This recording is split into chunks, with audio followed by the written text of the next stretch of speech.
पिंटू आगे मत जाना। पिंटू रुक ना। कुल्लड़ बोल ना चिंटू को। हाँ पिंटू रुकना। ओफो, क्या है? पुल के उस पार मत जाना। क्यों? अरे इतनी दूर आए हैं तो पुल की उस तरफ घूम के आते हैं ना। नहीं, बिल्कुल नहीं। तू जानता है ना पुल के उस पार क्या है? क्या है? कुछ भी तो नहीं है। ए तू पागल है क्या पिंटू? परी ठीक कह रही है। भूल गया, पुल के उस पार वो बूढ़ी औरत रहती है। हाँ, वो उल्टे पैर वाली। इसलिए गांव का कोई भी आदमी उस तरफ नहीं आता। तुम लोग भी ना एक नंबर के फट्टू हो। अरे वो सब बस बच्चों को डराने वाली बातें हैं। कोई उल्टे पैर वाली औरत नहीं रहती पुल के उस पार। पागल है क्या? तुझे सामने की झोपड़ी नहीं दिख रही क्या? देख गांव से कितनी दूर है वो झोपड़ी। वो उल्टे पैर वाली उसी में रहती है। हाँ, देख झोपड़ी में लालटेन भी जल रही है।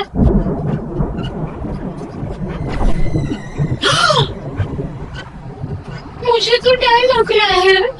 जल्दी निकलते हैं यहाँ से, चल। उस रोज तो वो लोग वहां से लौट गए, पर उन्हें अंदाजा भी नहीं था कि उन्हें उस झोपड़ी से वहां कौन देख रहा था। कुंदन, पिंटू और परी अपनी क्लास के सबसे शरारती बच्चे थे। तो उस शाम वो लोग अपने घर लौट ही रहे थे कि उन्हें रास्ते में उनके मास्टर जी दिखे, जो अपने घर के बाहर कुर्सी लगाकर बैठे हुए थे। अरे तुम तीनों इतनी रात को कहाँ से आ रहे हो? पुल के पार गए थे मास्टर जी खेलने। क्या पागल हो गए हो क्या? तुम्हें पता नहीं वहाँ पर क्या है? क्या है मास्टर जी? हमें तो नहीं पता। अच्छा, तो तुम्हें नहीं पता कि वहाँ उल्टे पाँव वाली बूढ़ी औरत रहती है? ये सब ना बस बच्चों को डराने वाली बातें हैं मास्टर जी। हमने अच्छे से देखा जाके, कोई नहीं दिखा हमें। अच्छा, तो तुम्हें डर नहीं लगता? ठीक है, तो कभी अमावस की रात जाके देखना उस पुल के पार। फिर समझ में आएगा कि उस उल्टे पाँव वाली औरत की बात सच है या झूठ। उसके बाद वो तीनों वहां से आगे बढ़ गए, पर कुछ दूर आगे आने के बाद परी ने बोला, ओए पिंटू, तुझे क्या लगता है मास्टर जी सच कह रहे हैं क्या? अरे बस डरा रहे हैं वो हमें, सब जानता हूँ मैं। पर अगर मास्टर जी की बात सच हुई तो? उसका पता तो कल ही लग जाएगा। कल कैसे? कल अमावस की रात है। तो? अरे मास्टर जी की बात नहीं सुनी क्या? कैसे हमें चैलेंज देके चले गए कि अमावस की रात में पुल के पार जाकर दिखाओ तो समझो। तो कल हम दोबारा पुल के पार जाएंगे? सिर्फ पुल के पार ही नहीं, उस झोपड़ी में भी जाएंगे। अभी तो देखे झोपड़ी में वो बूढ़ी औरत है भी या नहीं। पर अगर वो औरत वहाँ हुई तो? अरे तो हम देख के भाग जाएंगे ना, साइकिल लेके चलेंगे। कुछ हुआ तो झट से निकल जाएंगे वहाँ से। पर मेरे पास तो साइकिल है ही नहीं। अरे तुझे मैं अपनी साइकिल के पीछे बिठा दूंगा। बस कल शाम को तुम दोनों तैयार रहना, ठीक है? ठीक है। तो अगली शाम वो तीनों उस झोपड़ी के पास पहुंच गए। पिंटू, हम लोग झोपड़ी के पास तो आ गए, अब क्या? अब क्या? बस झोपड़ी के अंदर जाकर देखते हैं। पर पिंटू, कोई हुआ तो? अरे कुछ नहीं होगा। पर अंदर वो उल्टे पाँव वाली बुढ़िया हुई तो? अरे मैं कह रहा हूँ ना, कुछ नहीं होगा। अब चलो। तो वो तीनों उस झोपड़ी के दरवाजे तक पहुंच गए।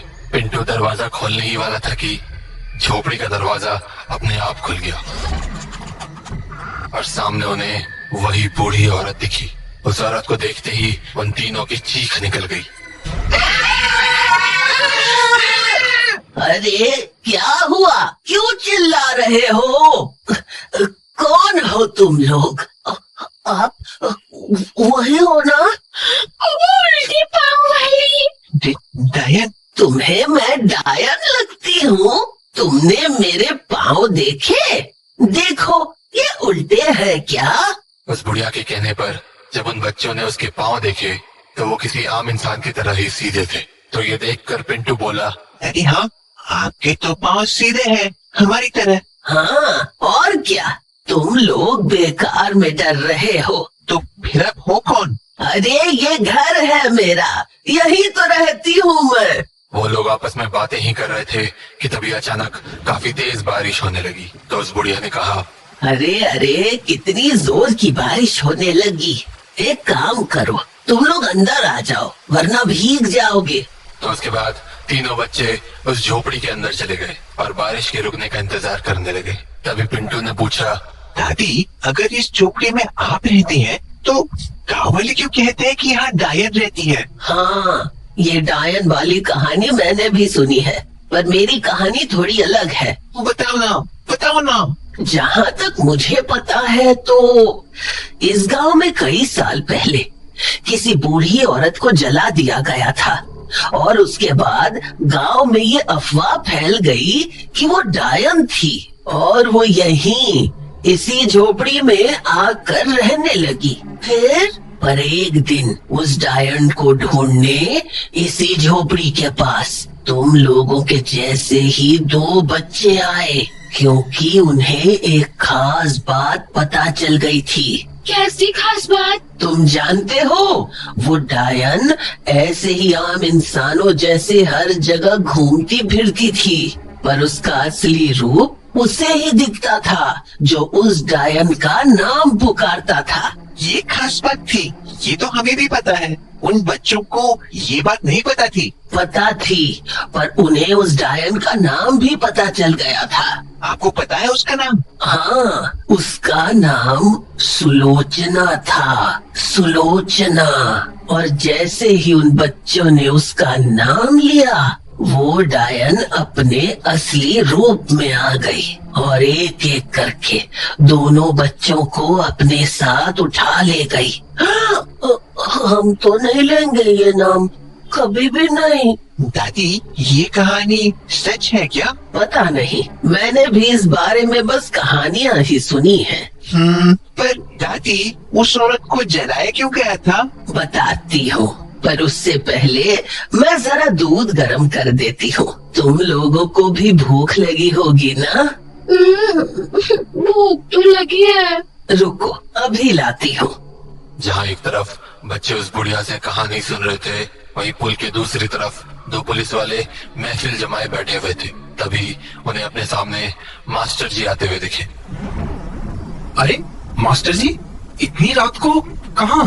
अरे वो घर जा रहा था, 3-4 दिन की छुट्टी है ना, तो सोचा घर होता हूँ। हाँ तो इस तरफ कहाँ जा रहा है? घर मेरा इधर ही है ना। इधर पुल के उस पार? हाँ, कहाँ है घर? है, थोड़ी दूरी पे है। अच्छा ठीक है, जाइए फिर। जी ठीक है। मास्टर जी तो आगे बढ़ गए, पर थोड़ी देर बाद उनमें से एक पुलिस वाले की नजर पुल के उस पार वाली झोपड़ी की तरफ गई। वो क्या है? क्या? वो वहाँ पुल के पार वाली झोपड़ी के पास क्या है? लालटेन लटक रही है हमेशा की तरह, और क्या है? नहीं, उसके बगल में साइकिल जैसा लग रहा है कुछ। हाँ साइकिल ही लग रही है, वो भी बच्चों की। ये बच्चे वहाँ क्या कर रहे हैं? जहाँ वो पुलिस वाले बच्चों की साइकिल को देख सोच में पड़ गए थे, वहीं झोपड़ी के अंदर तीनों बच्चे दूध पीने के बाद दूसरी कहानी सुनने को तैयार थे। दादी अब तो हमने दूध भी पी लिया, अब बताओ ना उस औरत को क्यों जलाया गया था? दरअसल वो औरत बुरी नहीं थी, अच्छी थी। अच्छी थी? हाँ हाँ, अरे उसे तंत्र मंत्र का बहुत ज्ञान था। ओह, तो वो विच थी? हाँ हाँ, वही। तो वो अपने तंत्र मंत्र से क्या करती थी? वो उससे लोगों का इलाज करती थी, पर एक बार उसका पोता बहुत बीमार पड़ गया। वो रात भर उसका इलाज करके उसे ठीक करने की कोशिश करने लगी, पर देखते ही देखते बीमारी पूरे गांव में फैल गई। उसने अपने पोते को तो ठीक कर दिया, पर बाकी बच्चों को ठीक करने में उसे देर हो गई और गांव के बहुत से बच्चों की मौत हो गई। फिर क्या, गांव वालों को लगा कि वो बुढ़िया ही सभी बच्चों को मार रही थी, इसलिए उन्होंने उस बुढ़िया को उसके घर में बंद करके जला दिया। और वो बच्चा? बच्चा ही तो समझदार था।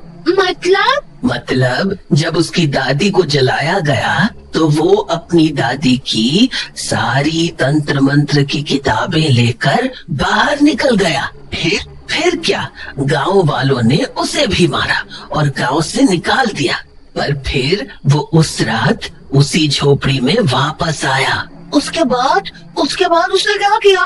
उसके बाद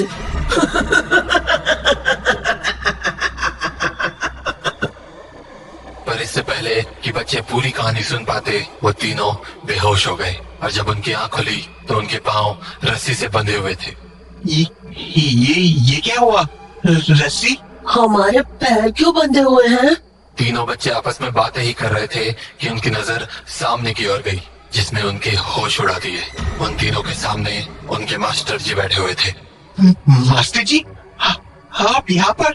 और हमारे पैर क्यों बंधे हैं? मैंने बांधा है। आप चुप करके बैठो। पर मास्टर जी। बोला ना चुप रहो। मना किया था ना तुम्हें यहाँ आने से। कहानी सुनने का बहुत शौक है ना तुम्हें। जानना चाहते थे ना तुम लोग कि उस बच्चे का क्या हुआ। तो सुनो, वो बच्चा उस रात दोबारा वापस आया जहाँ उसकी दादी को जिंदा जला दिया गया था। पर वो खाली हाथ नहीं आया था। वहाँ वो अपने साथ तंत्र मंत्र की वो सारी किताबें लाया था जो उसकी दादी पढ़ा करती थी, जिनका इस्तेमाल करके उसने अपनी दादी को हमेशा हमेशा के लिए जिंदा कर दिया, एक डायन के रूप में। और जानते हो उसके बाद क्या हुआ? क्या हुआ? उसके बाद दादी और पोता दोनों इस गांव के लोगों का शिकार करने लगे। तो आज भी वो दोनों मिलकर शिकार करते हैं? हाँ। वो डायन यहाँ गांव में रहती है, तो पोता कहाँ रहता है? पोता भी इसी गांव में रहता है। हाँ, आप जानते हैं उसे? हाँ बिल्कुल। कौन है पोता?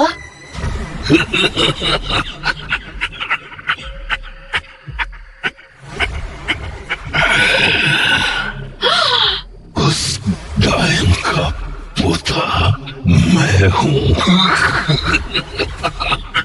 मैं हूँ।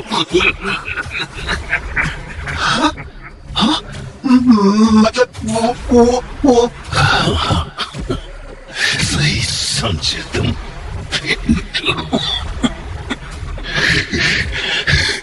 वो मेरी दादी है, सुलोचना दादी।